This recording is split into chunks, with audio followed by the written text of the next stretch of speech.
sujet bi nga xam ni tey moo tax ñu daje muy motivation et estime de soi condition essentielle pour tout développement. ñun de ay africain lañu fii la yàlla sabab ñu judd te tànn luñ ko suñu bopp. Pascal le grand philosophe da doon wax mu ni je m'étonne et m'effraie de me voir ici plutôt que là, pourquoi à présent plutôt que lors. mu ni je m'étonne et m'effraie de me voir ici plutôt que là, pourquoi à présent plutôt que lors. lan moo tax ma judd bokk ci jamono bi te bokkuma ci beneen jamono, lan moo tax ñu askale ne ma bërëb bi te bokkuma ci beneen bërëb. loolu yàlla rek moo ci mën a tontu, yàlla kese moo ci mën a tontu.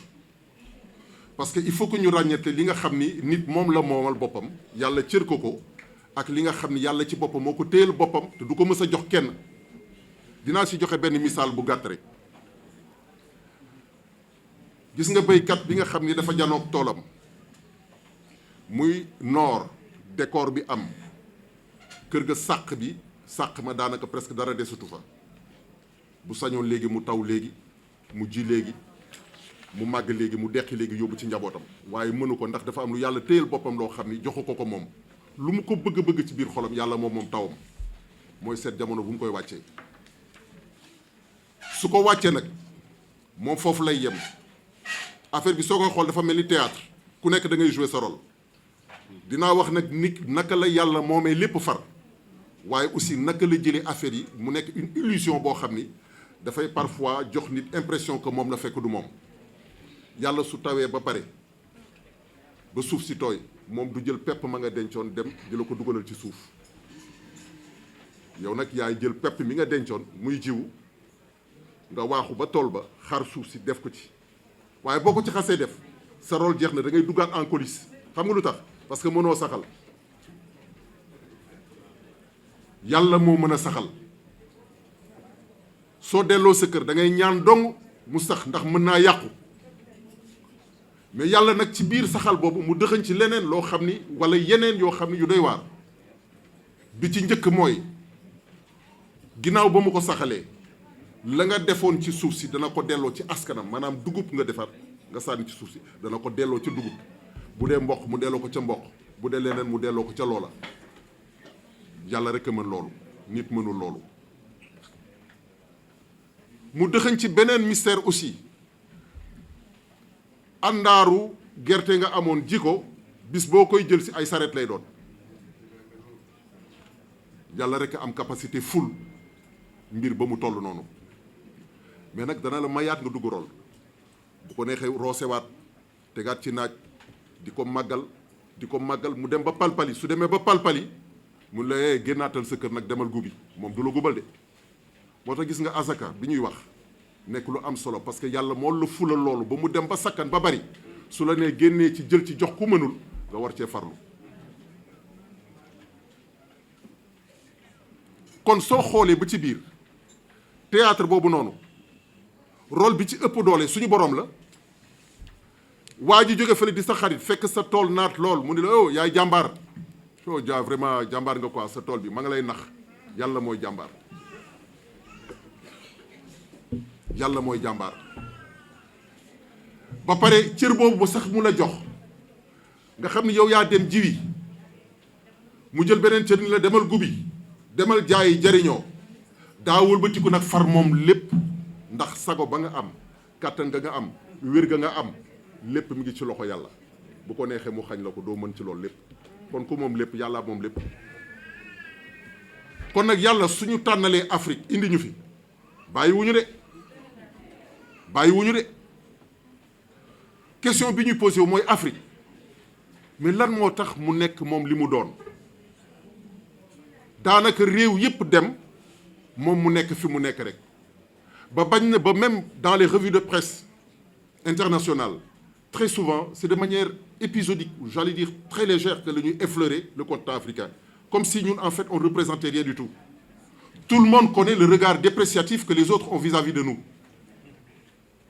moo indi racisme moo indi esclavage moo indi colonisation parce que ki nga fonk doo ko def esclave ki nga fonk doo ko coloniser di ko lor ñàkk ñoo fonk moo tax loolu lépp am fi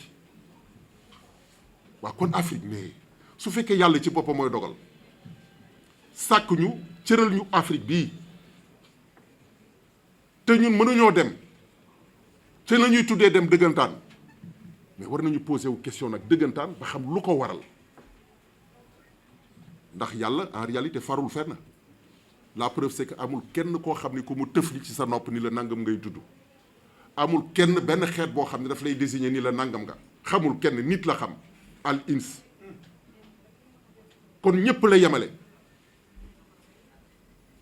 kenn ku ci ne yàlla dëxëñ na ci yow billaahi lazi loo xam ni yàlla moo mën a séddale kenn ku ci nekk dëxëñ na ci yow loo xam ni soo ko xamoon li keneen doon wax naan kenn ku nekk tu es assis sur une mine d'or malheureusement xamuloo ko pas tu ne l'exploites pas mais kenn ku nekk ci ñun ñi toog fii ak ñeneen ñi nga xam ni tey teewuñu fi ak képp kuy mindeef nekk ci suñu réew mii am na lu yàlla dëxëñ ci yow loo xam ni bis boo ko découvrir boo ko exploité rek dem sa yoon malheureusement doo ci def attention kon kenn ku si nekk war na bàyyi xel ci loolu découvrir sa bopp li Socrate doon wax connais-toi toi-même quelles sont ces virtualités dont tu es dépositaire qui exploitées auraient pu repostuler ton existence c'est une question importante malheureusement notre système éducatif ne répond pas à cette question-là parce que vous le savez très bien il y a combien de Mozart assassinés comme on dit des enfants qui auraient pu réussir dans tel ou autre domaine mais parce que le système est tellement mal fait qu'il se trouve en marge de la société. Patriotisme, jeunesse de mon pays debout, empruntons les sentiers d'exaltant du développement. Jeunes du Sénégal, hâtez-vous, engageons-nous dans les sentiers de l'émergence résolument. Trêve de bavardage, de discussions stériles, de conflits divers et inutiles, de querelles, de chapelles vaines, mais professions d'actes concrets de pensée saine. C'est mon nom dans nos cœurs, amour et fierté, d'appartenir à une nation héroïque, valeureuse, ancrant dans nos âmes croyances et fidélité aux valeurs culturelles, ancestrales et religieuses. Cultivons dans nos esprits respect et obéissance, des symboles de l'État, des lois et règlements. Endurçons notre corps à l'effort, à la souffrance, au goût du travail bien fait, et soyons persévérants. Que chacun dans son lopin de terre, clos de civisme, chose en semer les graines merveilleuses de l'honneur, de la dignité, du courage et du patriotisme, dans l'immense champ promoteur que demeure notre cher Sénégal. Mor Sarr, directeur d'école. Merci. Écrit par le directeur, M. Mor Sarr, ici présent, et remercier M. le coordonnateur, mon professeur Boursine, et l'ensemble des membres de l'ICASET, ainsi qu'aux marraines et parrains. La duplicité. Nous ne sommes pas éternels. Pourquoi mon prochain est si cruel? Pour cette vie tellement éphémère, pour ces choses matérielles dététères. Gardons-nous d'être superficiels et ayons l'âme plus spirituelle. Notre temps sur terre est un court délai avant que notre progéniture ne prenne le relais. Pour autant, vaut-elle la peine d'être vécue? En ces temps troubles pleins d'incertitudes, malgré les problèmes et crises survécues. Oui, sans elle, point d'espoir, de plénitude. Le Tout-Puissant nous a créés imparfaits, quoique dotés de raisons d'intelligence. C'est sur nos intentions, actes et faits que nous sommes jugés, et non pour nos manigances. Nous ne sommes pas éternels, nous sommes des mortels. Nous voulons l'immortalité, alors que nous versons très souvent dans l'immoralité. Il n'est cependant jamais trop tard, et le train finira toujours par arriver en gare. Il est possible de jeter des actes méritoires qui resteront gravés dans les mémoires. Monsieur Mor Sarr, Les semences du temps. J'ai semé sur les chemins de mon enfance, de l'adolescence, les graines d'une amitié sincère et durable. J'ai semé sur les flancs réconfortants de mes parents les graines des relations fraternelles empreintes de complicité. J'ai semé dans les rues et ruelles de nos quartiers les graines de rapports sains de bon voisinage. J'ai semé au détour des terrains de jeu les graines d'une bonne entente avec mes compagnons. J'ai semé sur les sentiers de l'école et du lycée les graines d'une franche collaboration amicale. J'ai semé sur les bancs de nos facultés les graines de l'innocence d'une vie adulte responsable. J'ai semé dans la froideur de nos facultés de formation les graines d'une compréhension intelligente entre camarades. J'ai semé à l'ombre rafraîchissante de nos cours de récréation les graines d'une entente cordiale avec mes collègues.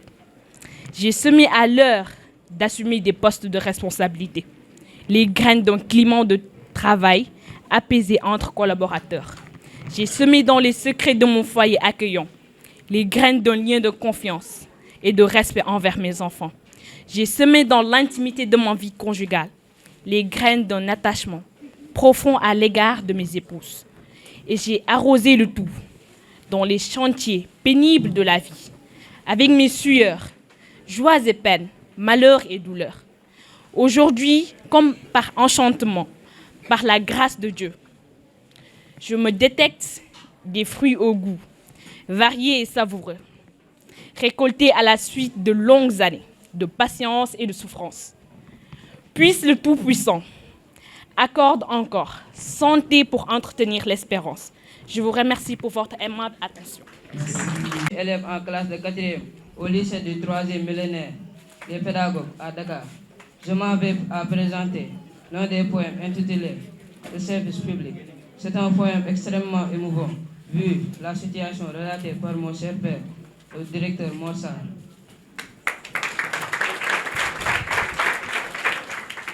Le service public. Découvrant l'étendue de la savane tel un jeune zèbre, vous nous avez tirés des ténèbres. Ma famille, 3 mois durant, a vécu sans lumière. Aujourd'hui, nous sommes sortis de l'ornière. À la tombée de la nuit. Avant, c'était l'angoisse et la peur. Ma femme, mes enfants, étouffant sous la chaleur. Trouver refuge blotti sous mes flancs. Nous traversions l'épreuve unie comme un cran. Par une matinée du début novembre, pareil à des miracles, nous sommes sortis des décombres. Grâce à votre énergie, nous disposons de l'électricité. Grâce à votre génie, nous avons retrouvé la dignité. Nos remerciements pour votre professionnalisme, nos encouragements pour votre patriotisme. Adieu l'obscurité, à l'achat des fils élects, et que vive longtemps encore la Sénélec. Merci. ñu sant yàlla julli ci Yonent bi alayhi salaatu wa salaam di sant suñuy waajur ñu ngi sant membre ICAZ yëpp muy góor muy jigéen ñi nga xam ne tey tax nañu ICAZ bi tey réussir panel bi un panel d'excellence. Franchement, alors je remercie tous nos amis qui sont à l'extérieur. Je ne peux pas citer car ils étaient nombreux dañoo bëri ku ci nekk def na ci pare na nga ñaari ñett ki ñi ñetti nit ñi ñeenti nit lu mu néew lu mu bëri ba permettre ñu tey ñu mën a réaliser panel bu mel nii gis nga xale yi jigéen ñi ñu yaandee macha allah gëm seen bopp moo tax ñu def bi gis nga leen tey ñu jël micro nekk ci caméra yi di wax devant les personnes. Voilà, notre plateforme mu ngi tudd Initiative citoyenne d'action solidaire pour l'éducation et le développement. Notre credo, c'est susciter la confiance pour restaurer l'espoir en se fondant sur les valeurs cardinales, le jom, le fulla, le kersa, mais également ñu liggéey ñu gëm suñu bopp ñu liggéey parce que ñàkk jëriñu. Effectivement soxna Jojo bés bi moom waxtaan la woon Baro Cissé doyen moo waxtaan ci wàllu gëm sa bopp wàllu motivation wàllu yaakaar sa bopp wàllu liggéey wàllu ñefe sa àdduna ñu waxtaanee ko ñu jël ay nit ñoo xam ne aussi ay exemple lañu ñu présenter leen ñu wax ñu seen parcours pour que xale yi seen bopp mun a xam ne ñii am nañu royukaay donc bés bi daal bésu jàngale la woon te yaakaar naa ne xale yi jàngale bu ñu fi jógee dañu gën a góorgóorlu gëm seen bopp sénégalais aussi xam ne Sénégal moom du wax rek du politique ratatata rek mooy defar réew mi il faut nit ñi joxe exemple il faut nit ñi jóg liggéey il faut nit ñi fondé wu ci ay valeur di def lu baax di wax lu baax di gëm lu baax bàyyi détourné yi parce que yooyu du valeur bàyyi xasante bi bàyyi saagante bi xam ne Sénégal benn bopp la kenn waaw nga woote ñu wuyu la xam nga ni kenn luyewu leen ñoo déplacé wu ñëw yéen a ngi nii joxuma leen dërëm mais ñëw ngeen ce qui veut dire que loolu dafa neex ce qui veut dire que li ñuy wax tey li ñu def nii gis tey daf ñuy réconforter suñu position xam ne ñu ci dëgg lañ nekk te dëgg rek a wóor yàlla dëgg la bëgg kon dañuy ñaan yàlla may ñu fan bu gudd ak ah non parce que bac déjà les congés de bac il y a des formations en développement personnel en entrepreneuriat yoo xam ne en ressources numériques yooyu yëpp dañ ko war a organiser à l'endroit de nos panels mais également à l'endroit des jeunes yi nga xam ne dañ leen nominer dañuy continuer leen accompagner ba ñoom ñu nekk ay leaders.